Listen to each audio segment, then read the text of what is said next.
All right, so the Wade Frogs, new soft bait from Toxic Baits. I'm gonna go through rigging. There's a couple different ways I rig it. One that's really easy and standard. The other one's a little trickier to get straight and get, but it provides a great action. A little bit of modification, the rods and equipment I fish it with, and maybe just a brief overview of what to look for when you're fishing. So, before I started throwing swim baits, I caught a lot of big fish on frogs. It's the Delta.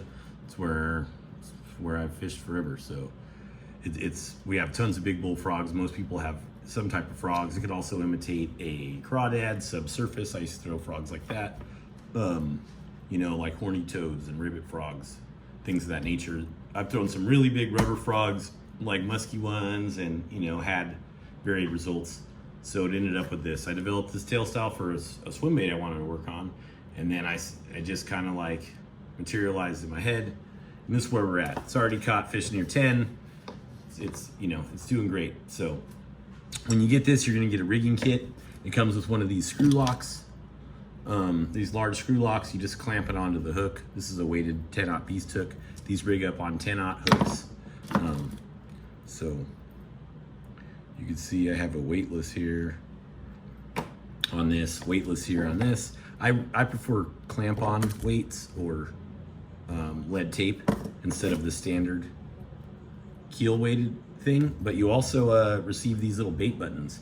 So you put it on the hook that way, flat side on, get it down in here, and what that does is that holds the bait up against the hook eye, so you don't have to, or the hook point, so you don't have to bury it in the bait. So that helps catch some more fish out of each bait. Standard rigging, you just screw in right through the nose, right in the front. My recommendation is to get this bait all rigged up before you tie it on. That I always get it wrapped up in braid and stuff if I don't do that. But so you just go straight in right there, mark it. There's a little hook slot on the back where for the point to ride, and then this little button keeps it up against there so you don't have to tear up the bait. This fish is great. The different rigging, what it is when this beast hook's out front, you can see that the weight is weight forward. So when you pause the bait, even though this is a floater with the hook, it's gonna slowly sink down. I like this. I feel like it pushes more water without creating a big bubble. When you're reeling, if you're moving the bait fast, or you wanna pause it and have it dive down rather quickly to trigger bites, this would be the way to do it. If you're gonna fish it slower, I would recommend the other way. But this is my standard deal. This is how I roll with it when I'm covering water and not pitching in pockets and using this like a buzz bait or a wake bait. It makes a big curdle. Very standard. You can see there's plenty of hook point. That black thing button slides right down. It's made to slide down, and it's wide enough so that it keeps the bait up at, like fish after fish. So the other way to rig this is rigging the hook under the lure like this. Now what that does is it's rigged under the chin. So the screw lock went in under the chin. You can see there's about a 1/4 inch of thing in the front, plastic in front of this hook. Now it gets really close to the back end of the body. When you're rigging like this with the 10-aught, you could go with the 8-aught, or like a 9-aught choker, but I like the big gap. So whatever you want to do, it's under the bait, so there's a lot more gap. So 8-aught could work, and it also make it fall slower. I just stick with the 10. But same thing, bait button, go through. I would mark it first because you don't have that much back here. But what this does is it provides so much surface area. When you allow this bait to fall, it just slowly descends through the water column, because the weight is more centered instead of driving it down like this. So when I'm pitching into pockets and letting it land in pockets and then slowly twitching it, when you twitch it, the legs kick together, and when you pause it, they flare out. When I'm fishing like that, and I really want it to stay on the surface more, even on slow retrieves or pauses, this is how I'll rig it. It does take some practice. It does get close to the end of the bait, like I said, so you could use a 9 or an 8-aught, and it'll be closer in here. You should still have plenty of gap. I just have a bunch of 10s, so that's how I roll. Either way, you're gonna be rigged up good. So you get the rigging kit, you put the screw eye on, you put the button on, put the bait on, measure it, so you don't, I'm so bad at soft baits, so I tried to make it easy, like just pre-measure, pre-mark, and you should be good. So we got these going on in here. Now, what I throw these baits on, I throw it on 2 different rods. One of them is the Lowdown Customs Medium Heavy Workshop, which I have here with the Lexa 300. I throw on 50 or 65 pound braided line. I don't think it matters what you throw, what braid it is. But with the medium heavy, I fish it subsurface a lot. Like when I'm using it as a swim bait, which I'll do, it could be a great craw imitator. If you have crawdads swimming around master weed clumps, a big crawdad swimming backwards, I'll throw it on this rod. Now, I call it a stiffer rod, even though it's perfect for the weight range of this bait, like a 1 to 4 ounce, 1 to 5 ounce swim bait rod.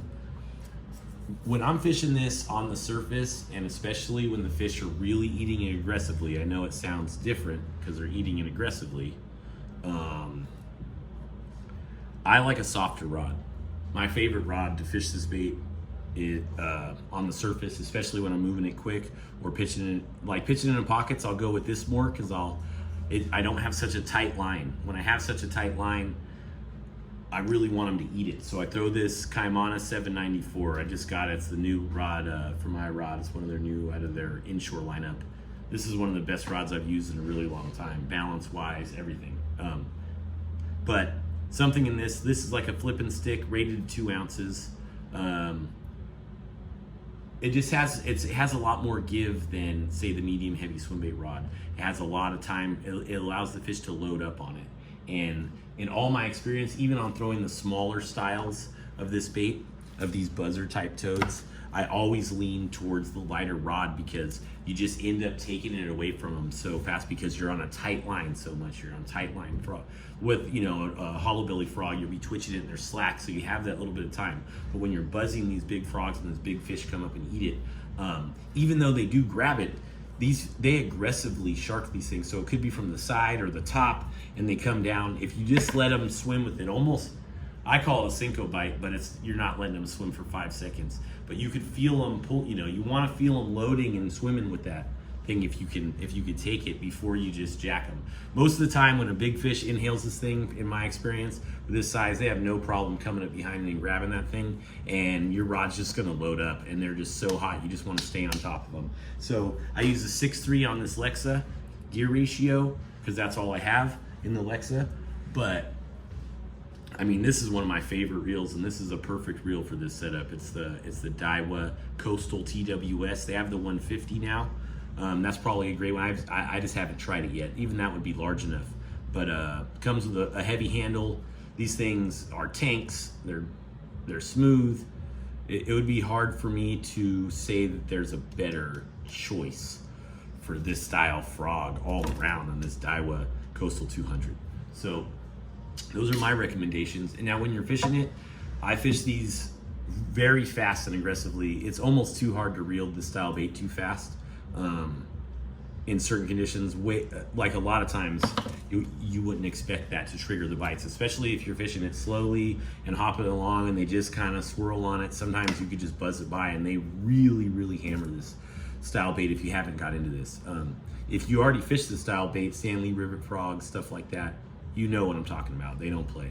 So yeah, so I just wanted to give you guys a little introduction so that when you receive the frogs, or if you haven't received the frogs and you're wondering about this item, you have a brief overview. So it comes with a screw lock, it comes with the button to help with the bait. If you want it to sink a little, either throw it on this or clamp on weights, this weight here. There's 2 rigging styles, and they're 6.5 inches, 2.6 ounces. It's a large bait, but it's catching large fish. It's already catching fish near 10. I get bites every time I go out with it. So I hope everybody that is thinking about getting the frogs is able to. We're trying to kick them out as fast as we can. We're kicking up production, and this will be phased into an injection bait hopefully soon. And if you already have them, I hope you stick a giant. So thanks a lot, everybody.